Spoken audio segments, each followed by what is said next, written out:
to introduce our host, Java with Jimmy. I've had the pleasure of knowing him for well over 25 years. We're no longer friends, but we're family. He's my big brother. His platform started right at the beginning of COVID, and it has turned into one of the most respected and influential online platforms, not only in the city of Boston, but throughout the nation. Some of the Java with Jimmy, you can clap for that. We're so excited today. I believe it's his first ever morning live show. So we're making history at Madison Park Technical Vocational High School. Some of the Java with Jimmy family is in the building. And so without further ado, I want you to make a whole lot of noise, celebrate a Madison Park alumni, Mr. James Hills, better known as Java with Jimmy. Come on, clap it up.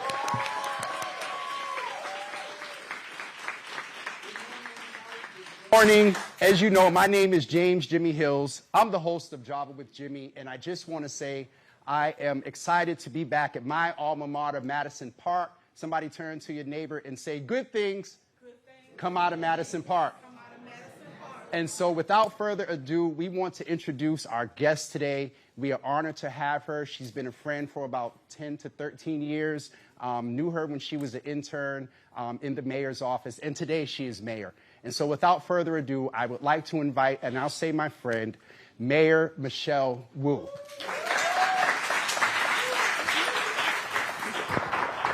Good morning, everyone. Usually, now I'll be honest, and you all that watch, you know I am very real and authentic. So this is the first. This is fancy. Much better than Zoom or StreamYard. I will admit that I am extremely nervous. First live audience. But we are glad that you are watching and then you are here today. Mayor, it's been a year as of today. You were inaugurated a year ago. How are you feeling? I'm feeling kind of, it's a little surreal. We just came in on the 28 bus.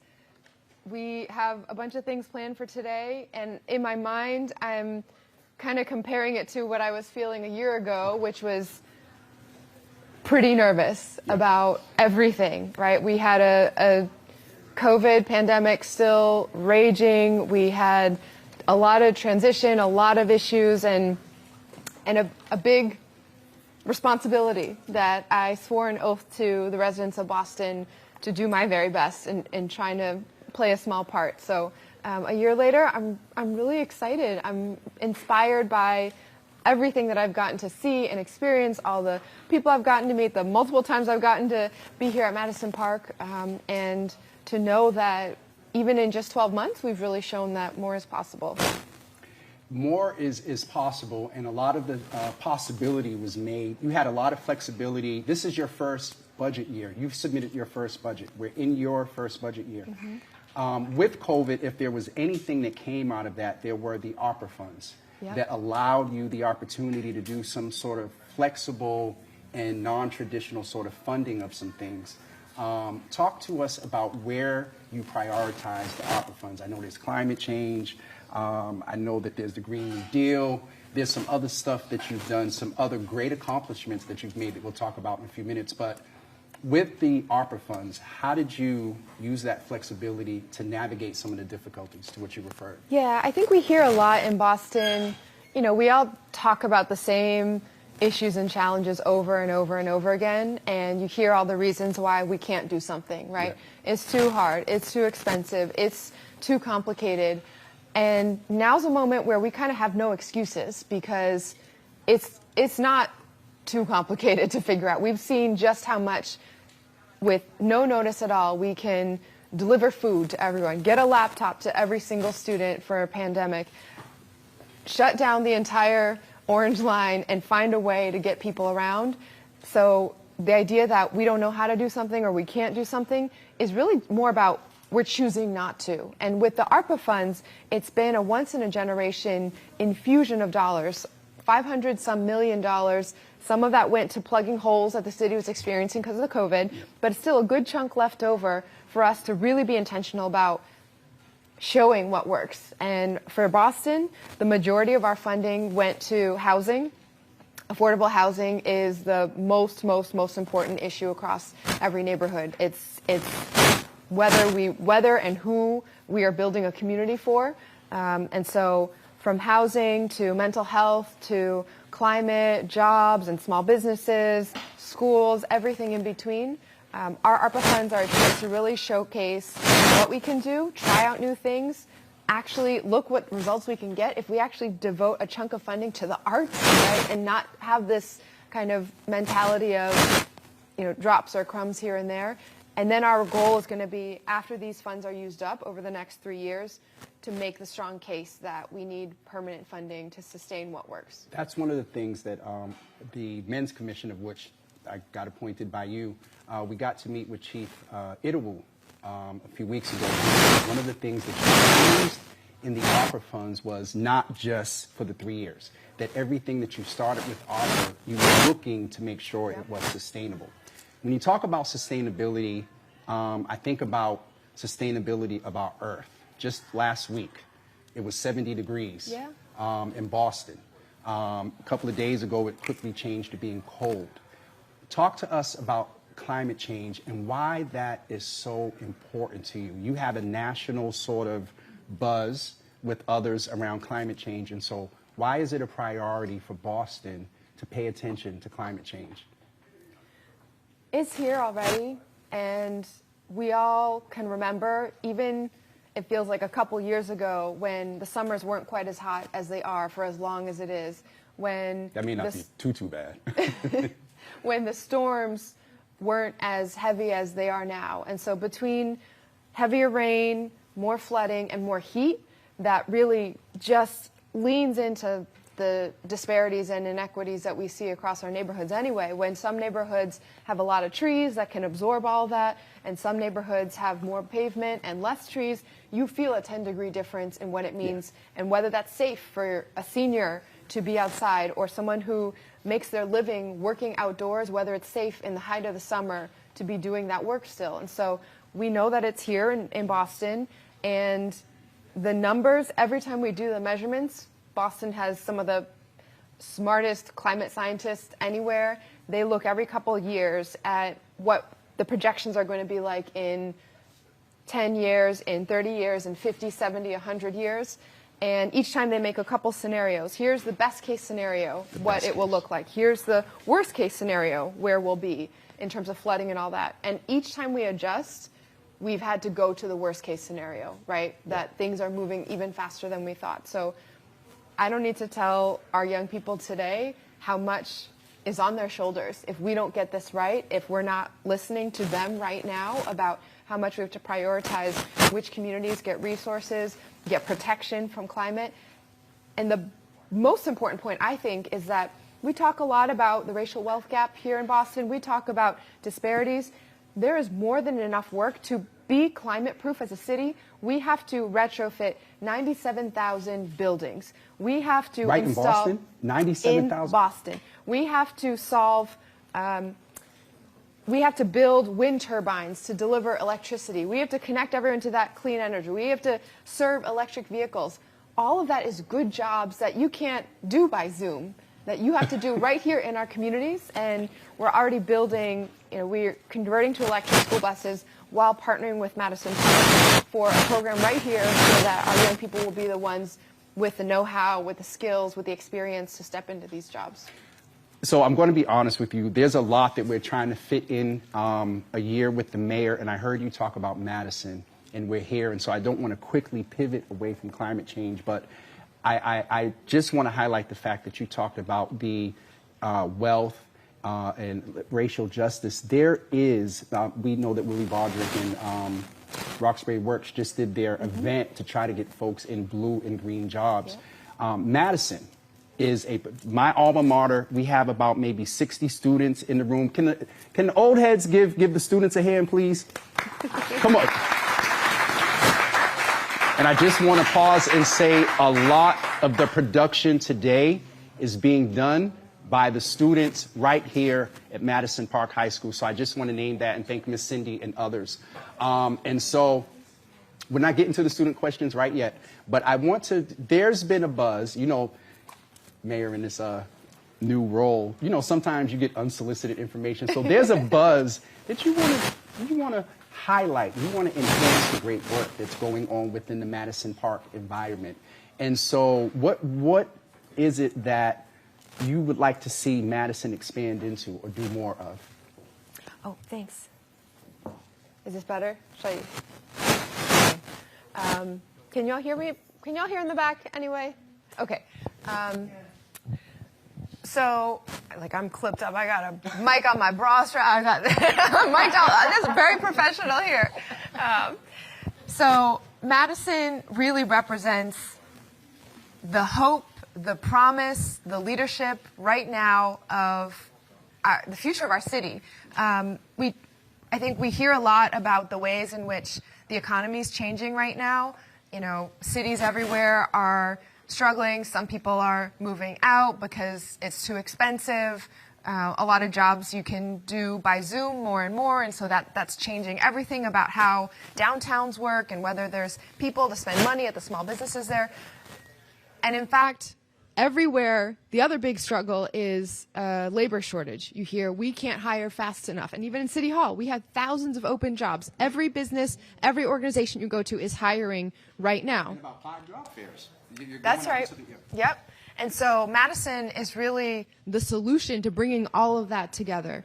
If we want to be the most competitive city in the new economy, we have to be the place that any company can locate and know they're going to have access to the best, most trained, most passionate talent workforce anywhere.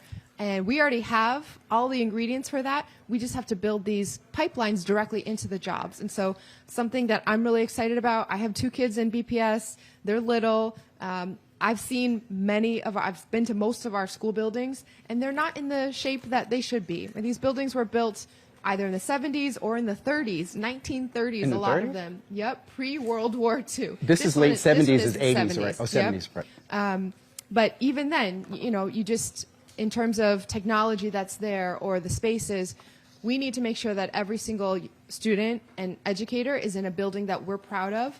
And so we've put forward $2 billion to rebuild our schools to the level they need to be at, called our Green New Deal for Boston Public Schools, so they'll be healthy, inspiring, have the latest technology and all that you all need. And Madison Park's going to be the centerpiece to all of that. Madison Park is huge, and I mean, again, it's my alma mater. Class of 1990, not to date myself, one of my teachers just said, I remember. So one of the things that you talked a lot about on the campaign was, even before the campaign, because as a counselor, you know, in some of those hearings, you would come at what we used to, I don't even know what was the old BPDA, BRA. Talk to us about this, because when you talk about building and Madison and infrastructure, this 97,000 buildings that need to be retrofitted, and there's a lot of development going on. Cite some of the accomplishments with the BPDA. You even changed the name. Was that you, or was that former? That was the other person. Okay. So talk to us about what you've done with the BPDA, because that is major. That is major.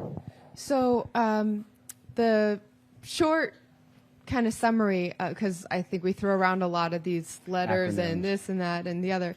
The Boston Planning and Development Agency is the place in city government that really sets the vision of who's allowed to build, what they're allowed to build, and where. And what gets built in our city, how affordable it is, how it's connected, how equitable, whether it's connected to transportation or not, whether it's just businesses or it's just housing, whether it's near schools, that all directly shapes everything about our daily lives. And so we've had a BPDA, or an agency, that was created in the 1950s, kind of similar to this school building conversation. And the goal then was to get rid of what they called urban blight, mostly in the downtown, Roxbury, this kind of area that's closer to downtown. A lot of it was pushing families of color out, pushing immigrant families out, working class families, in order to try to revitalize, quote unquote, the city.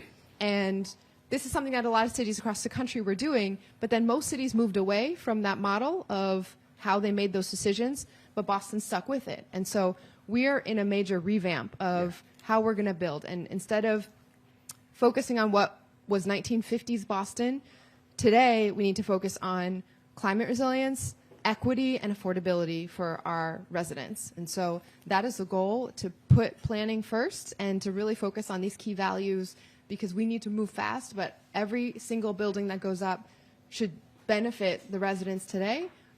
We need more housing, we need more jobs, but it has to be affordable and equitable for everyone. You just mentioned housing. If you notice, I'm packing a lot into a short period of time because the mayor's running all over the city, celebrating her anniversary in the rain and everything that comes with that and traffic. So we're packing a lot in, but the mayor is on once a month, so you can tune in. What month is this, November? Next month, and we'll unpack some other things. You talked about housing. And I know that that's a passion of yours, and I know you've made some radical moves along with economic development. Chief Idowu in the audience. Along with economic development, can you talk to us about the accomplishments with housing and where you would like to see housing go? Because it's believed from those that are dealing with violence, young black men, single fathers, that housing is the foundation where they can get settled, or folks that are coming back from the system, coming back, returning citizens. So can you talk a little bit about housing? And then we're going to, in a few minutes, have some questions from some great folks, some students that are in the room, and they're going to ask a couple of questions. But if you could talk a little bit about housing.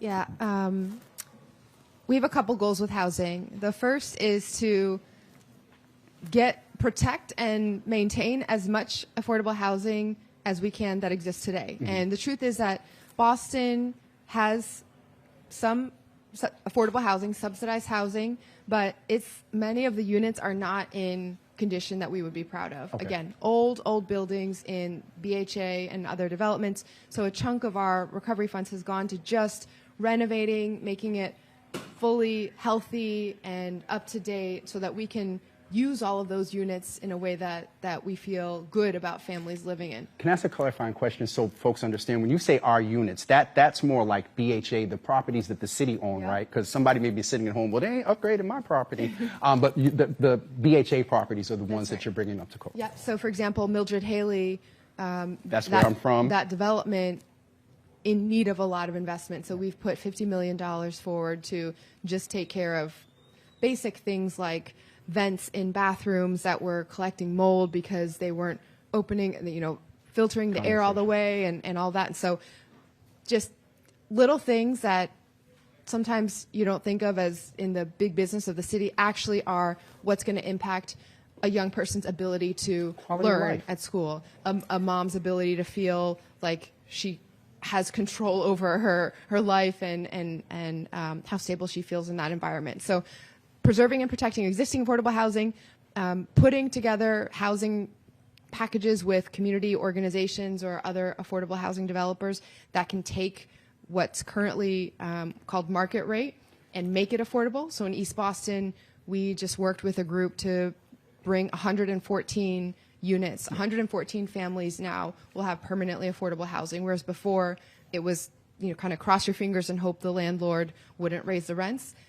We have the ability to make that permanently affordable. And then we're trying to build more affordable housing in places that the city already owns or in partnership with local developers right in our communities. One of the things that stood out, and correct me if I'm wrong, but just hearing a buzz, again, some information I get sometimes is unsolicited. You open up a text and like, oh goodness. There was an intentionality about not displacing folks. Specifically, I heard that about Bromley or Mildred Haley. There is an intentionality because, as you said, some old models where places have been renovated and people have been, it was used as a mechanism, let's be honest, to push people out. Can you talk a little bit about the intentionality of making sure that while the change is going on, that people are going to be able to stay? For those that, aren't able to purchase a home yet or whatever, can you talk just a teeny bit about that intentionality? Yeah, there's always, we can have a really beautiful goal in our minds of where we're going to get to and how things are going to be done 5 years from now or however long it takes. But if getting from here to there means that the families who are currently living in these units or the communities that are currently built together get totally thrown up in the air in that time, we haven't served our communities right. And so I think it's about setting the goal, putting the plan in place, but also getting that transition right, phasing the projects in a way that everybody still has access to their homes or guaranteed a spot. And that goes for not only for residents, but for small businesses too. There are some changes that Chief Idowu and Chief Arthur Jemison have been working on to really ensure that we're revitalizing and providing supports to our business districts, but doing so in a way that our existing businesses, legacy businesses who have been in deep roots, who are so much more than just a place you go and spend money, but really are part of the fabric of the community, that they are stabilized and actually benefit from all that's happening. Shout out to Allen's Tuxedo Wear, where we got to get a reminder of our wonderful chief supported that business. Mayor, before we get ready to turn the questions over to our students, over the years, you know what my wheelhouse is. And unfortunately, it's still an issue. You're aware, and we haven't talked, too much publicly because you're being. Let me tell you one thing about our mayor. She is very meticulous in information, does not necessarily go with the status quo just because. She's going to do it in her time and make sure that it's solid and sustainable. But when it comes to issues of violence, that is kind of hard because there's an immediacy and an urgency because we're losing lives. Mm-hmm. We've had multiple conversations through the years and late, and check in around, one, you're the mayor, but you're also a human being. And so like we do on the show, and we didn't start with it today, but how are you doing, period, considering all, you get the calls, like you get all of them, the commissioner, all of them. How are you doing as a person? I really take things personally that happen in the city. Mm-hmm. I feel like this is all our young people. I feel like Mama Bear, that it's my job to protect each and every one, to see the potential, and it's our job, whether we provide the resources or we fail as a city, as a system, to serve our young people, our seniors, our families. And so to know that we've seen a uptick lately, that young people have been more and more affected by that, and to know that it not only causes harm in our communities today, but it ripples on for the next generation as well. We have to, it's all hands on deck to make sure that we're doing everything we can to support our young people. And I'm not going to lie, I've spent a lot of time in different schools and in circles and in conversations. This is on us in a lot of ways. And by us, I mean city government, I mean the structures and the systems that during the pandemic, a lot got dismantled. And we, not that we could have gone back and necessarily done it differently. Mm-hmm. Had we known more, we probably would have. But when it was an all-out emergency of how to get food to people or shelter where people could stay safe from COVID, things like after-school programs got dismantled. Yep. Things like support mechanisms and the ability to check in with a trusted adult or your friends, spaces where you could go on a Friday night or Saturday night. We need to rebuild a lot of those, and we're trying to move as fast as we can on all those fronts and do even more, right? So when you hear about our housing strategy, that is a public safety strategy. When you hear about our new community center that we're building in Grove Hall, that is public safety in addition to everything else that we're highlighting. And so it's all these issues are interconnected. All of us are interconnected. And so, not one more on my watch is my heart breaks every single time. And I can attest to that. And if for those of you who can't see up close, even now, we're both up here like blinking, trying to keep ourselves together. I gave myself an extra minute. Oh, it's 9:30, so we do have to go to our students. So I believe our first student here is a 10th grader who is Zion Andrew P. We're going to go with him first. Zion Andrew, come and ask your question.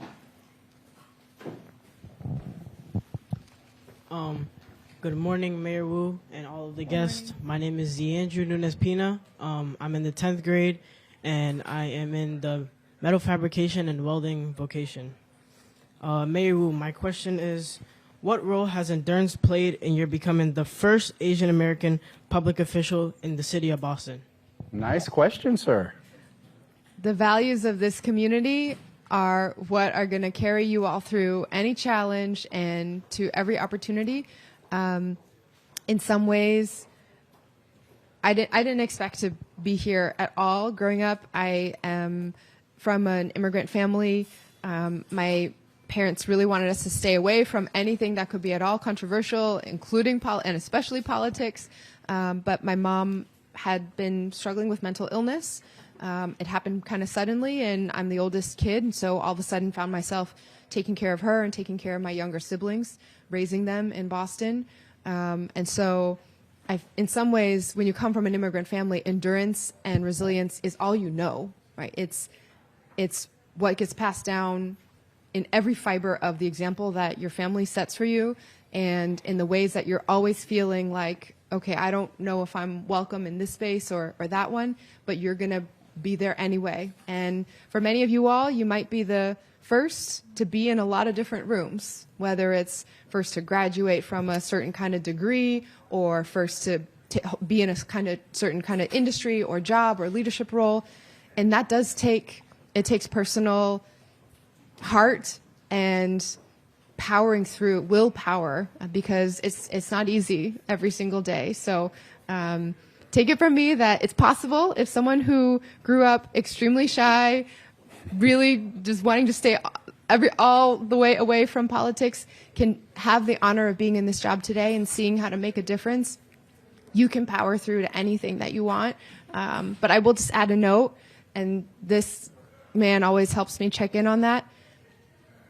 Sometimes powering through can make you forget that you have to take care of yourself too. And so you have to take care of other people. You have to be well and take care of yourself as well. So there's a balance. Endurance can get you really far, but self-care also is really important along the way. Thank you. While we're going to have Winders is going to come and get ready to ask, I believe, his question. Winders, you can come to the mic. One thing I want to ask you in that response, you're our first mom mayor. You're our first... No, Mayor Janey. Elected, yes, I'm sorry. Mayor Janey, you're our first elected mom mayor. Shout out to our former Mayor Janey as well, who was a mom mayor. But the longevity that you have in this term, elected, there is, as a female and as a mother, when this young man asked about endurance, let's just for about 30 seconds talk about some of what you've had to endure. How are you mulling through, as you said to him, some of, Mayor, I keep it 100, the racist, xenophobic tropes? Just a few blocks down the street, you had to take a press conference inside. What is it that you would say to young people that are here, that are seeing this in the media, that, he who used to occupy the White House, made an announcement, things are about to get interesting, and you all as young people need to be interested and stay up with these politics. Just speak to them about resilience when it comes to issues of race. We're putting a lot on your shoulders in this generation. It's just, I remember when I first ran for office in 2013, it wasn't easy then either. Mm-mm. It was, we weren't used to necessarily women serving in Boston or people of color, especially women of color serving in Boston. Ayanna Pressley was the only other woman of color who had ever been elected to the Boston City Council before I joined her. And so she was number one, I was number two, and now we have a majority. It's been amazing to see. But from then to now, even though it wasn't easy then, it has gotten a lot more toxic now, just in how politics, just what has become acceptable, I think, because of who you were referencing, who we will not name. The standards have fallen for what is free speech versus what is harassment or abuse or hate or just outright racism and misogyny. And so, I've had 12 months in this amazing job. It's been worth every single moment of it, but a not insignificant part of it, 4 months, the first 4 months of it almost, was people outside my house every single morning, banging drums, shouting in megaphones, really harassing my neighbors and family. And it was meant to kind of break you down, to make a point, or to show that, the louder you can bully someone, the more you can get your way. And we won't stand for that in Boston, right? This is a city that endures. This is a city that is built on standing up for what is right from the very beginning of our history. Now, that concept didn't include everyone from the beginning, and so we are continually on that journey to be a more perfect union. But it's the responsibility we have today in Boston is even more given what's happening around the country. And I know that I will not stand for a politics that isn't fully inclusive and empowering to everyone. So we have had to pass laws to put in some parameters around where people can go outside your home at what times of day. We've had to put in some protocol, and every public event, there's a public safety component that we have to plan for. But I think, how one mayor friend talked to me about it was, it's kind of like at the end of a scary movie, right? All the, the cupboards open, all the things come out, is like everything is yelling and it's terrifying. But that's when you know that they're about to, the ghouls and whoever are about to be vanquished, and right? About to be done. Yeah. About to be done. And so there's a little bit of a gasp right now of clinging on to old ways, racism, we are moving past that, but it's still going to take all of us to be really focused on it. I'll keep my commentary in question. Winders, he is a 9th grader here at Madison Park High School. Your question. My name is Winders Arias. I'm a 9th grader, and can you please describe your source of strength that motivated you to seek the highest office in the city of Boston? It's a really great question because I think anyone who makes a choice to raise your hand for a position of leadership, there's a weighing of what sacrifice is going to go into that and what difference you want to make. I decided a long time ago that for me, politics wasn't going to be about having a certain title or holding a certain position or sitting in a certain office, but trying to make a difference in the community. And we look around our communities today, there's a whole lot of need. There's a whole lot of issues that we have to work on that, frankly, have been kicked down. The can has been kicked down for many, many years. And there's a whole lot of opportunity right now to actually get things done and change our systems. And so for me, it's a chance to, I've always been a better listener than a talker. And in this role, I see that I get the chance to listen to people in every part of their lives, when they are grieving, when they're celebrating, when they're afraid, when they're hopeful, when they're so proud of their family and their city, and to have the chance to then put together the pieces so that everybody can live their fullest potential, live their fullest joy in support their families has been a really amazing honor. And the one other point I want to make about this and the 12 months that we've had, I said from the very beginning, the most important goal in the very beginning is to build a team, because it's not about any single person sitting in any single role or making, one person can only make so many decisions in a day. To actually have the kind of impact that we need to have, it has to be about a team that builds a team that builds a team. And so it's taken us a little while to get all the way here. Our school superintendent, for example, started in September. Our police commissioner started in August. And a lot of these were the result of months-long national searches and conversations. But we finally have our cabinet built, reflecting our communities, reflecting the talent and wisdom and all different generations and backgrounds and walks of life. I couldn't be more blessed to be surrounded by this amazing team that has chosen to serve Boston alongside us. And we are going to keep building so that community members really feel connected to every level of the organization. Thank you. Winders, thank you. We have a couple of more questions. We're going to ask Alana Anderson to come and ask her question. and guests. My name is Alana Anderson. I am in the 11th grade. My vocation right now is dental assisting. I am also an early college student at Bunker Hill Community College. And Hold on. She said early college student in Bunker Hill Community College. We have her on shot so folks can see this wonderful. Yes.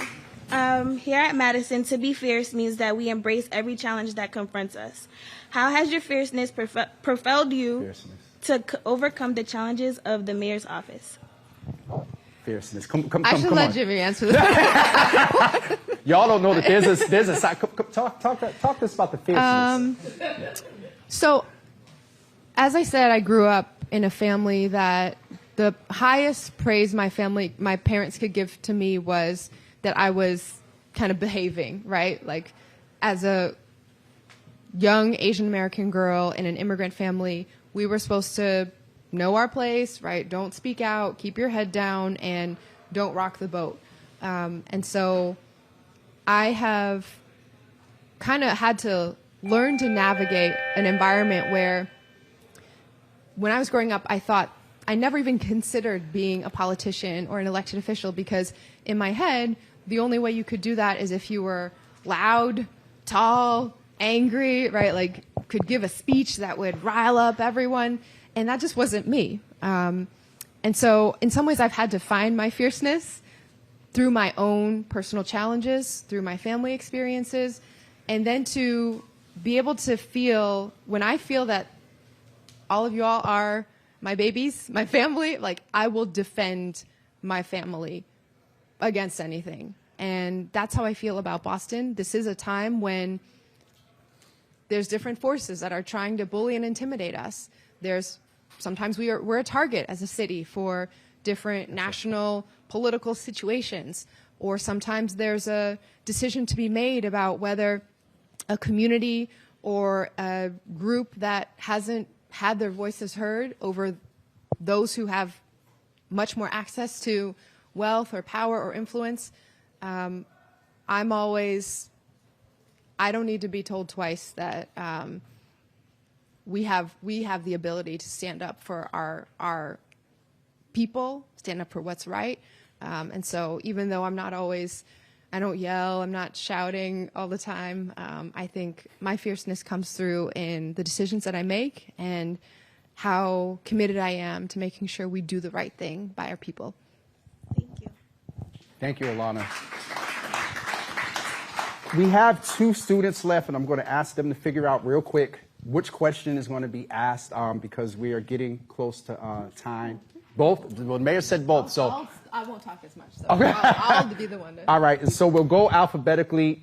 Nindiatu,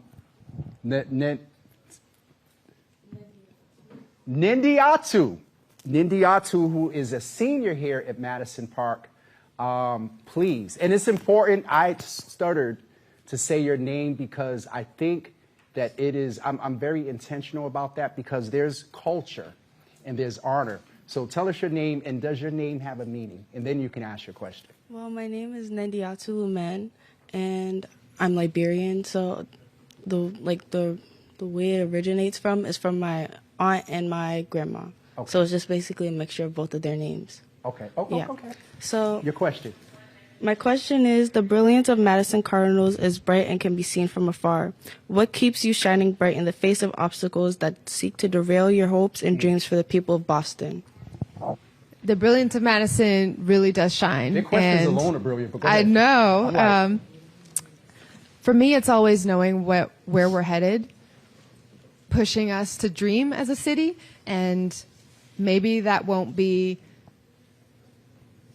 tomorrow, but every day we can make some progress there. We can be really clear about what we're aiming for. And so I'm excited. I'm inspired every day by being in our schools, by being out in community, and knowing I'm just keeping the seat warm until Nendiatu and all of you all come and take over. All right, I believe that was the last question. I was just told by some, well, now the mayor versus the principal. We're going to go with the 5th question. Alana Anderson. Oh, no, we had Alana. I'm sorry. There was, You're all set. I'm all set. Okay, that's why they said. Okay, Mayor, I guess we're going to we're going to get ready to wrap up because we want some time for you to be able to engage with the students. What can we look forward to in these next few years? One more question after that, but tell us what we can look forward to in these next 3 years. I'm sorry, 3 years. So this first year was really kind of building a foundation, building our team, setting our plans, getting that foundation right. A lot of y'all are in different tracks that you know the importance of getting that first step set.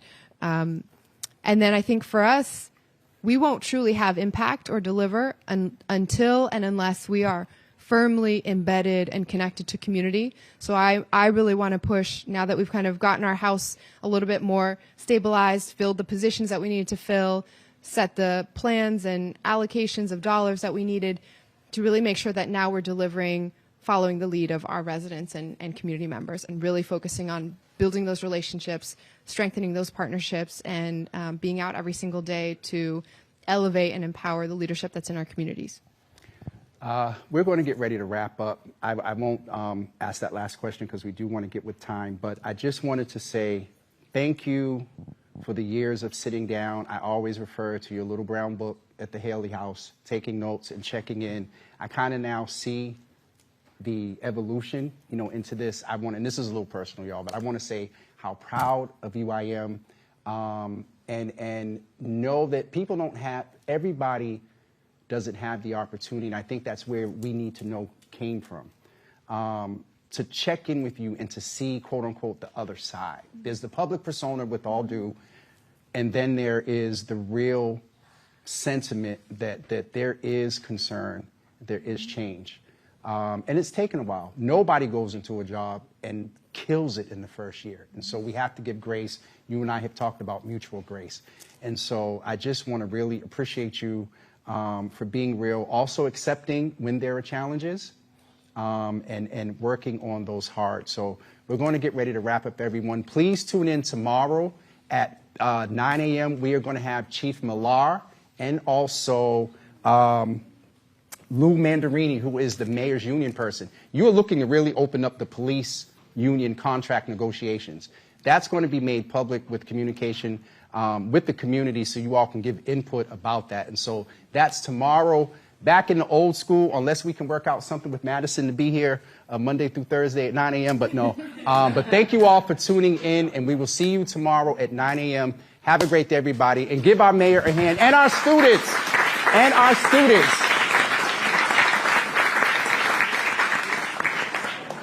Okay. I believe...